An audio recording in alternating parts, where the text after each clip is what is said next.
प्यारी ननद। लता परिवार की लाडली बिटिया या फिर यूँ कहें कि परिवार की आन बान और जान थी। घर में इधर उधर धमा चौकड़ी करना और खूब सारी बातें करना उसके पसंदीदा कामों में से एक था। लता के दादाजी लता को बहुत प्यार करते थे, लेकिन आजकल उन्हें लता की शादी की चिंता खाए जा रही थी।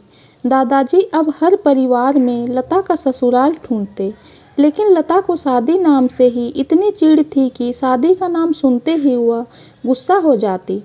खैर थोड़ी देर में उसका गुस्सा खुद ब खुद उतर जाता और वह वापस अपनी धमा चौकड़ी में व्यस्त हो जाती।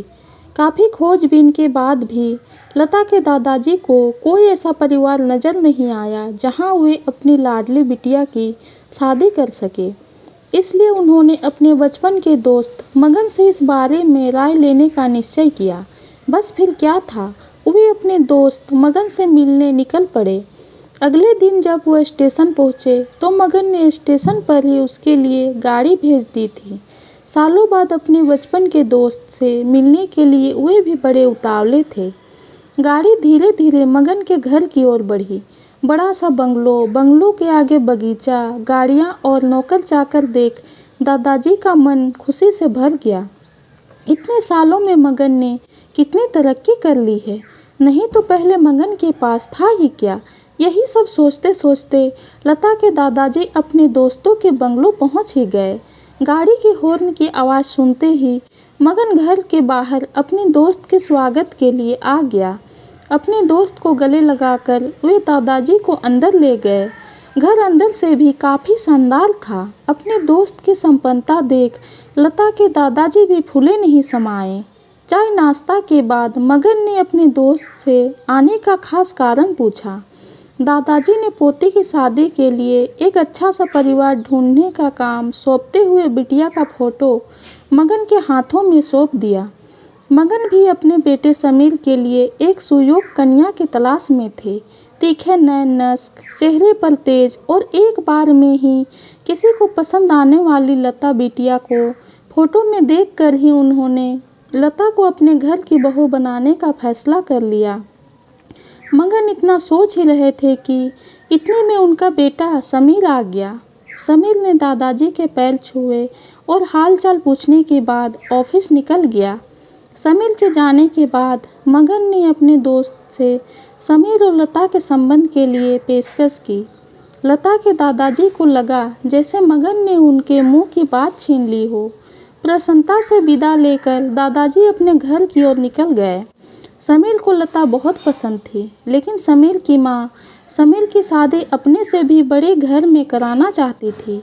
लेकिन समीर के मनाने पर वह मान गई और तय समय पर समीर और लता की शादी हो गई। ससुराल में लता के सास ससुर, समीर के बड़े भैया भाभी और लता के ही उम्र की एक ननद भी थी, नेहा। अपनी सादगी और सबका अच्छे से ख्याल रखने के कारण लता ने घर में सबके दिलों में जगह बना ली। लेकिन तमाम कोशिशों के बावजूद अपनी सास का प्यार पाने में असफल रही।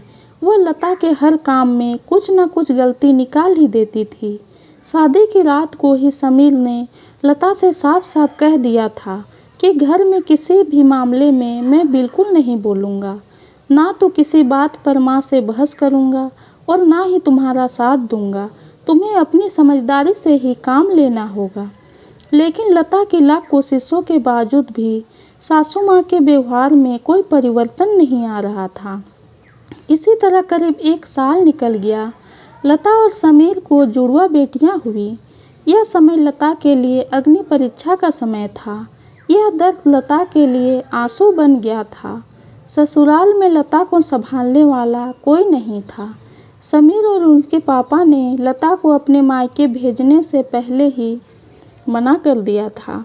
एक दिन नेहा कॉलेज से आई तो उसने सभी को कॉलेज के कार्यक्रम में आने के लिए कहा और यह भी कहा कि कॉलेज में उसकी भी 2 प्रस्तुतियां हैं, इसलिए आप सभी का चलना बहुत ज़रूरी है। ना चाहते हुए भी लता को अपनी दोनों जुड़वा बेटियों के साथ नेहा के कॉलेज जाना पड़ा। कार्यक्रम की शुरुआत गीत संगीत से हुई। उसके बाद मॉडलिंग राउंड शुरू हुआ। दर्शकों ने तालियों के साथ सभी का उत्साहवर्धन किया। मॉडलिंग में नेहा ने भी हिस्सा लिया था। आखिरी राउंड में नेहा के साथ 4 और लड़कियां को सेलेक्ट किया गया, जहां सभी ने जज द्वारा एक-एक सवाल पूछकर विजेता घोषित करना था। सवाल जवाब का दौर शुरू हुआ।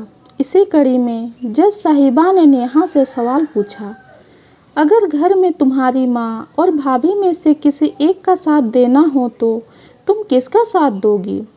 पूरे सदन में खामोशी छा गई। सभी नेहा के जवाब की प्रतीक्षा कर रहे थे। तभी नेहा ने थोड़े आगे बढ़कर कहा, अगर भाभी सही हो तो अपनी भाभी का। जज साहिबा ने आगे पूछा, क्यों? नेहा ने जवाब दिया, क्योंकि मुझे भी कल को किसी की भाभी बनना है। जवाब सुनते ही पूरे सदन में तालियां गूंज उठी। सभी नेहा की सोच और उसके सटीक जवाब की प्रशंसा कर रहे थे। नेहा को विजेता घोषित किया गया।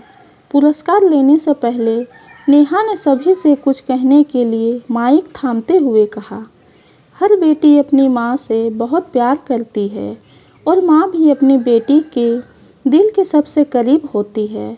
इसी तरह हमारे घर की बहुएं भी तो किसी की बेटियां हैं।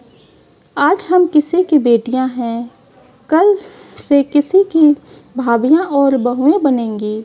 अगर कल से हमें कुछ दुख हुआ तो हमारी माँ को भी दुख होगा, और इसी तरह हमारे घर की बहू को दुख हुआ तो उनकी माँ को भी दुख पहुँचेगा।